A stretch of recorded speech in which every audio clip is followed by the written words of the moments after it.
안녕하세요. 삶의 흐름입니다. 오늘은 저번 영상 먹지 말라에 숨겨진 선악과의 진짜 의미에 이어서 뱀이 말한 먹어라에 숨겨진 진짜 의미를 말해보려고 합니다.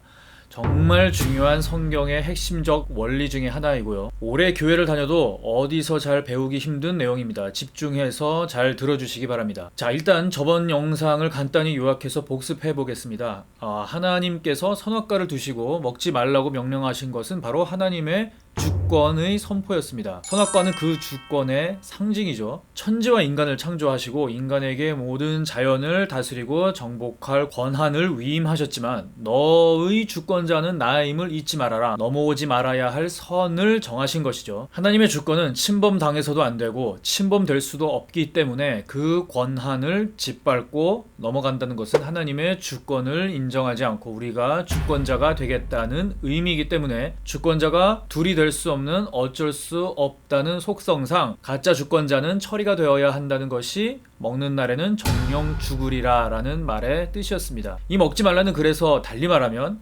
다른 모든 할 수 있는 것과 할 수 없는 이것을 구별하라. 다른 모든 것들과 나 천지를 창조한 너의 주권자를 구별하라 라는 구별과 거룩의 의미 또한 내포하고 있습니다. 자, 그런데요, 어느 날 뱀이 물어보죠. 동산 나무의 모든 열매를 먹지 말라 하시더냐? 하나님의 절대적인 명령에 의문을 던집니다. 그리고 뱀은 말하죠. 너희가 그것을 먹는 날에는 너희가 하나님 같이 되어 선악을 알게 될 것이다. 라고 말합니다. 자, 앞에 내용을 잘 이해하신 분은 이 말을 들으면 바로 연결을 하실 수 있을 겁니다. 뱀은 말하죠. 그것을 먹으면 너희도 하나님과 같이 될 수 있다. 즉 너희가 그 하나님의 주권을 무시하고 너 자신이 주권자가 될 수 있다라는 뜻입니다. 실제로 뱀이 말한 부분을 영어 성경을 보면 대문자 갓 하나님이 아니고 소문자 갓을 사용하여 너희도 신이 될 수 있다라고 되어 있습니다. 히브리 원문에도 엘로힘이라는 또 다른 신의 뜻을 가질 수 있는 단어를 뱀이 사용했습니다. 즉 이 먹어라의 의미는 바로 네가 새로운 주권자가 되어라입니다. 자, 여기까지는 쉽게 이해가 가시죠? 이해가 안 가시는 분은 이전 영상을 좀 다시 한번 보셔야 할 겁니다. 자, 그리고 뱀은 추가로 이런 말을 하죠. 그것을 먹으면 선악을 알게 된다라고 말합니다. 자, 무엇이 선하고 무엇이 악한 줄 알게 된다는 것이죠. 여러분, 악과 선의 기준은 무엇이죠? 지금 이 세상에서는 여러 가지 도덕과 윤리 그리고 법 등을 이용하여 선악을 구분하고 있지만 이 모든 것의 근본으로 우리가 더 따라야 할 선과 악의 기준은 바로 하나님 성경입니다.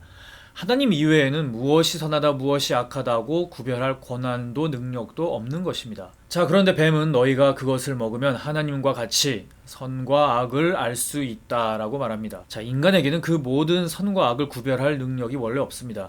그런데 너희가 주권자가 되어서 하나님처럼 선과 악을 분별할 수 있다라고 말한 것은 무엇을 말하죠? 인간이 선과 악의 기준을 정할 수 있는 새로운 주권자가 될 것이라는 겁니다. 하나님만이 선의 기준이신데 하나님의 법과 기준을 무시하고 인간이 그 기준을 정한다는 뜻입니다. 자, 이것이 타락 이후의 인간의 모습이죠. 하나님이 기준이 되어야 할 세상에서 인간이 기준이 되는 것, 이것을 인본주의라고도 말을 하는데 하나님이 선하다고 한 것을 인간이 그건 틀렸어. 나쁜 거야. 라고 말하고 하나님이 악하다고 한 것을 인간이 그건 괜찮아. 라고 말하는 것입니다. 그렇게 하나님이 정하신 기준을 인간이 마음대로 바꾸고 있죠. 맨날 예를 드는 것이지만 동성애 같은 것이 그렇죠. 하나님이 구별하여 창조한 것을 인간이 그 구별은 다 필요 없어. 중요한 게 아니야. 인간 스스로가 어떻게 생각하느냐가 더 중요한 거야. 라고 말을 합니다. 자, 이 먹어라는 바로 이런 의미를 가집니다.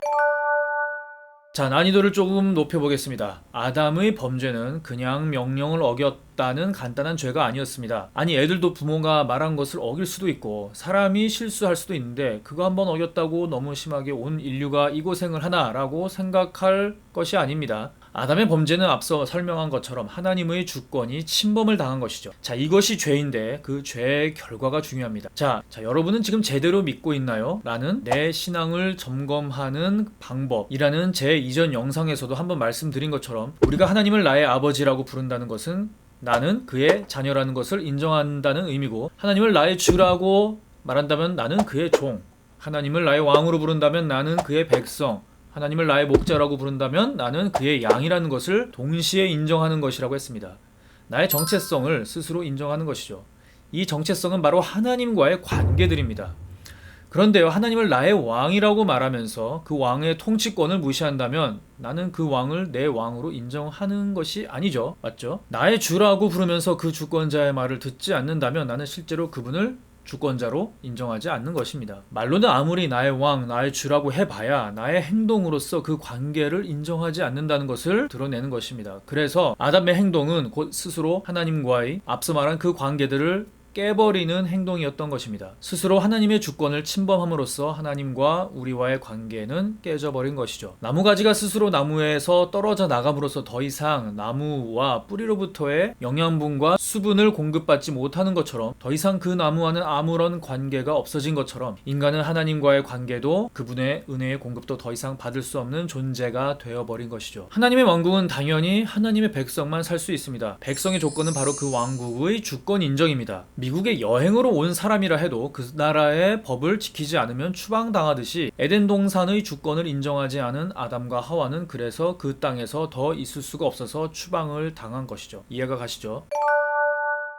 자, 난이도를 높여서 성경 전체로 이 원리를 연결해 보겠습니다. 요약하면 아담의 죄는 하나님의 주권 거부, 그리고 인간의 주권 주장이라는 문장으로 표현할 수 있습니다. 이거 외워두십시오. 평생에 도움이 됩니다. 죄는 하나님의 주권 거부, 인간의 자기 주장.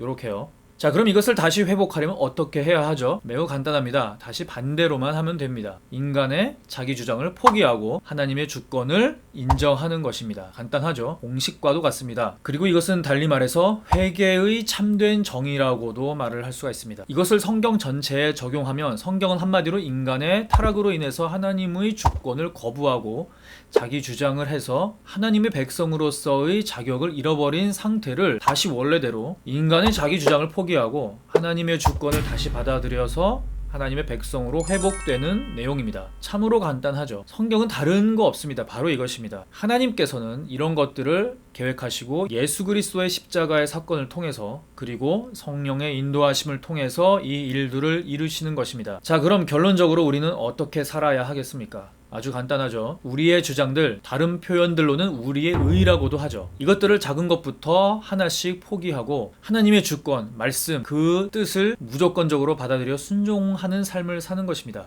이것이 바로 거듭남이고 중생입니다. 이것이 바로 성경 전체의 이야기고 또 바울이 로마서에서 자세히 설명한 이야기입니다. 마지막으로 갈라디아서 2장 20절에서 바울이 한 말을 한번 살펴보고 마치도록 하죠. 내가 그리스도와 함께 십자가에 못 박혔나니 그런즉 이제는 내가 사는 것이 아니요. 자, 이 부분을 위에 설명한 내용과 연결시키면 바로 자기 주장 포기라고 할 수 있습니다. 나의 생각, 주장, 의의를 죽이는 것이죠. 자, 계속해서 오직 내 안에 그리스도께서 사시는 것이라 이제 내가 육체 가운데 사는 것은 나를 사랑하사 나를 위하여 자기를 버리신 하나님의 아들을 믿는 믿음 안에서 사는 것이라. 자, 이 뒷부분은 바로 하나님의 주권을 말씀을 인정하며 따르며 사는 삶을 말하는 것이죠. 로마서의 앞부분 특히 6장을 읽어보시면 나의 옛사람이 그리스도와 함께 죽고 그리스도와 함께 살아났다. 즉 이와 같이 너희 자신을 죄에 대해서는 죽은 자요 그리스도 예수 안에서는 하나님께 대하여는 살아있는 자로 여길지어다 라고 말씀을 하십니다. 같은 말이죠. 죄에 대해서는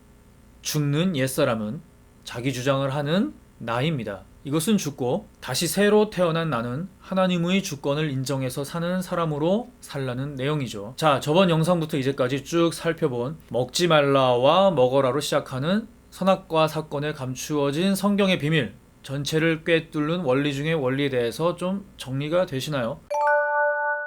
자, 우리 삶에서 그럼 무엇을 포기하고 무엇을 순종해야 하는가? 지금 이것이 당장 생각나지 않으시는 분들은 이제까지 그런 것들을 별로 고민하고 살아보지 않으셨다는 증거입니다. 제 영상 나의 신앙을 점검하는 가장 확실한 방법을 보시면 여기에 대해서 자세히 설명하고 있습니다. 하나 예를 들어보죠. 가령 제가 유튜브를 이제 켜서 보이는 추천 동영상들 중에서 말씀에 관한 영상과 또 내가 좋아하는 다른 재미있을 것 같은 영상 중 여러분은 무엇을 클릭하시나요? 이 짧은 선택의 순간에 내가 원하는 것을 포기하고 하나님의 말씀을 더 사모한다면 그것이 바로 하나님이 원하시는 삶의 모습을 작은 것부터 실천하는 것입니다. 여러분 지금 당장 이 영상이 끝나자마자 내가 포기할 것들이 무엇이고 순종해야 할 것이 무엇인지를 30초만이라도 꼭 생각해 보시기 바랍니다. 그냥 아무렇게나 살던 우리들의 삶 속에서 이런 고민이 시작되는 성령의 간섭하심이 이제 여러분께 있기를 바랍니다.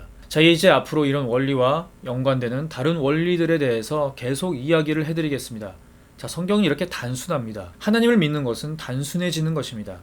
알림 설정 반드시 해주시고 다음 영상을 기대해 주십시오. 감사합니다.